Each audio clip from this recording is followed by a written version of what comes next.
This is about installing latest version of Eclipse in Windows machine, Windows 10 Pro. Let me check my uh, Windows version first. Just I'll go to command prompt and then say that system info. Then that will show me that what is my Windows OS version.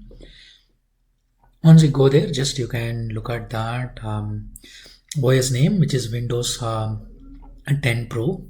This is my Mac. I have other MacBook. Probably I'll show that video on later. First, go to the Google and type install Eclipse and do a search.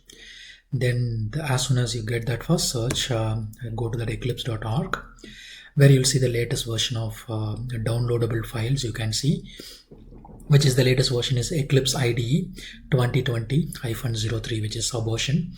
Download 64-bit.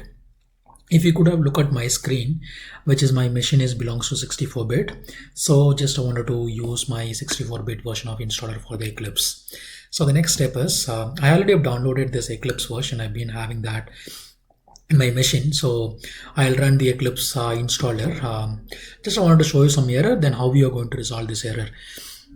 So what it says is required 64-bit Java 1.80 virtual machine could not be found. Do you want to browse your system for it? That's the error message what it shows, right? So just I wanted to take off it and just don't say anything. Just go there and install your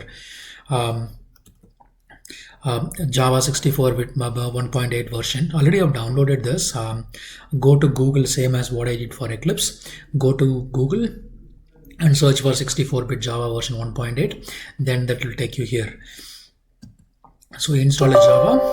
So just it's quickly, just I'm running that window. Just say install. Just wait for a moment to get.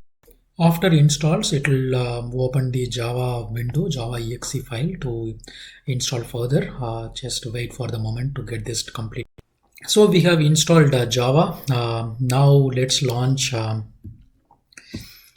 Eclipse again. Let's see what happens this time.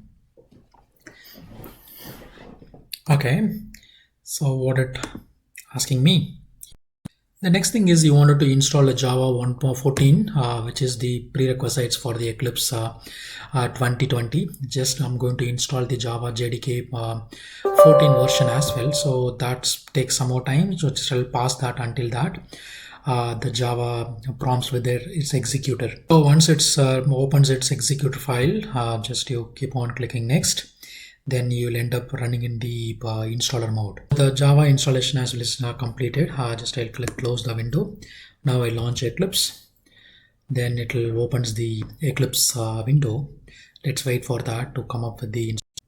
It opens the Eclipse installer. Such a small window if you look at that. Then you need to select the Java Enterprise Java Developer, which I'm looking for at the moment.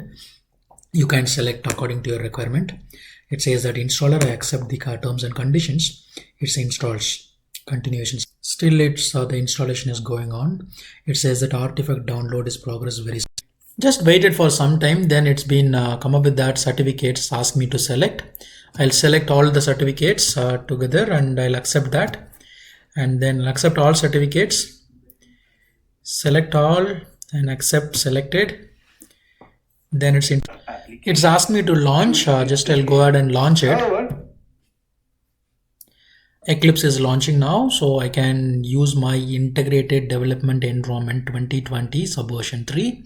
I can use it for microservice or any kind of web service development, or just a Java development alone, or any web services development as well. Thank you for watching my channel and subscribe it. If you feel that any questions needs to be answered, please comment it. I am happy to answer whatever that query related to this Eclipse and Java version installer, whatever we have seen until now. Thank you. I'll show that once the Eclipse has been opened. Until that. So here is the Eclipse has been opened. I can use any of these projects, EJP or Dynamic Web project or ER project or Maven or whatever the project, or just you can create your own project as you want. Thank you and subscribe my channel. Thank you.